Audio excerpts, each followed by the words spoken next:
अब पंडितानी और उसके बच्चे भूखे मरने लगे। कभी कभी पंडितानी पंडित जी का हाल चाल सुनार से पूछने आ जाती, लेकिन उसे टका सा जवाब मिलता।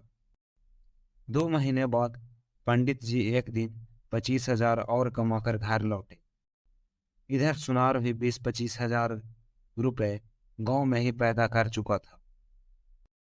पंडित जी जब अपने घर पहुंचे तो उन्होंने अपने लड़के को पुकारा। उसकी पत्नी समझ गई कि पंडित जी आ गए हैं।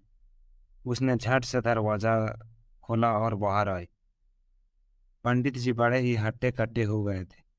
शहर में उन्हें अच्छा खासा खाने पीने को मिलता था, किंतु जब वे अपने घर में घुसे तो उन्होंने देखा कि उसकी पत्नी तथा बच्चों की बड़ी बुरी ही स्थिति हो रही है। कपड़े तथा शरीर तो इतने गंदे दिखाई देते हैं कि मानो अभी धूल में लौट कर आए हों। घर की ऐसी बुरी स्थिति देखकर उन्होंने अपने पत्नी से पूछा। घर की ऐसी हालत क्यों हो रही है?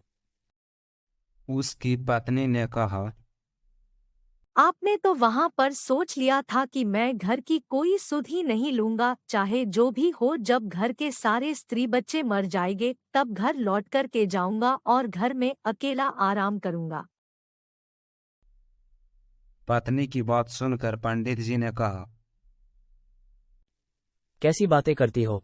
मैंने तो मित्र सुनार के हाथ 5,000 रुपये और एक चिट्ठी भी तुम्हारे लिए भेजी थी।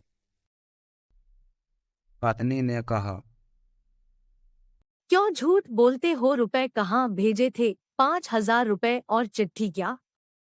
मुझे तो एक पैसा तथा कागज का छोटा सा टुकड़ा भी नहीं मिला।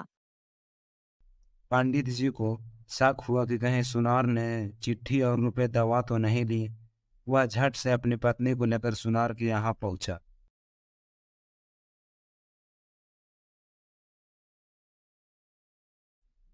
सुनार ने पंडित को देखते ही समझ लिया कि यह रुपयों के बारे में कुछ कहने आया है। पास आने पर सुनार बोला, राम राम पंडित जी, कहो कैसे आना हुआ। पंडित जी ने राम राम करते हुए कहा, क्यों भाई, तुमने रुपये और चिट्ठी तो बिल्कुल दबाकर रख ली है। सुनार ने चौंकने का नाटक करते हुए कहा, कैसी चिट्ठी, कैसे रुपए। पंडित जी ने झट से वह कागज जिस पर शर्त लिखी हुई थी दिखलाया। लेकिन सुनार बोला, मुझे कुछ नहीं पता। तुम मुझे बेवकूफ बना रहे हो, मुझसे रुपए ऐंठने चाहते हो ना। पंडित समझ गया कि यह इसे रुपए नहीं देगा। तो वह वहां से सीधे कोतवाली पहुंचे और कोतवाल साहब से कहा कि उस सुनार ने मेरे 5,000 रुपये दबा लिए हैं। मेरे रुपये मुझे दिलाने की कृपया करें। कोतवाल ने कागज देखा तो उसे विश्वास हो गया कि रुपए पंडित ने सुनार को दिए थे। वह उसी समय 2 सिपाही लेकर पंडित जी के साथ चल दिया। जब वे चारों सुनार के घर पहुंचे तो सिपाहियों और कोतवाल को देखकर सुनार बहुत डर गया। उसने वहां से भागना चाहा, लेकिन उसे एक सिपाही ने पकड़ लिया। कोतवाल ने सुनार से पूछा। पंडित जी के रुपए कहाँ हैं? सुनार ने आश्चर्य दिखाते हुए कहा, कैसे रुपए? कोतवाल ने वह कागज दिखाया और कहा, देख, यह रहा रुपए देने का प्रमाण। सुनार उसे देखकर बोला, यह बिल्कुल झूठ है। कोतवाल ने जब यह सुना तो उसने बगल में से कोड़ा निकालकर तड़ाक से सुनार को जमा दिया और कहा, और यह हस्ताक्षर किसके हैं? यह सुनार की मोहर किसने लगाई? कोड़ा पड़ते ही सुनार चीखता हुआ बोला, सरकार, यह सच नहीं है, मैंने रुपए नहीं लिए। इतने में एक सिपाही उसके कमरे में से एक चिट्ठी उठा लाया तथा कोतवाल को चिट्ठी देते हुए बोला, देखे हुजूर, यह किसकी चिट्ठी है?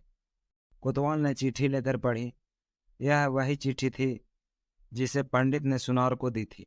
कोतवाल ने उसे पढ़कर कहा, देख, दूसरा प्रमाण यह रहा, या तो सारे रुपए लाकर दे, नहीं तो इतनी मार लगाऊंगा कि होश ठिकाने आ जाएंगे। इस बार सुनार डर गया। उसने झट से 10,000 रुपये लाकर पंडित को दे दिए। लेकिन कोतवाल ने कहा, अभी 2000 रुपए और सजा के पंडित को दे। आखिरकार उसने 2000 रुपये और लाकर पंडित को दे दिए। पंडित प्रसन्नतापूर्वक अपने घर चला गया। कोतवाल सुनार को हथकड़ी पहनाकर जेल ले गया।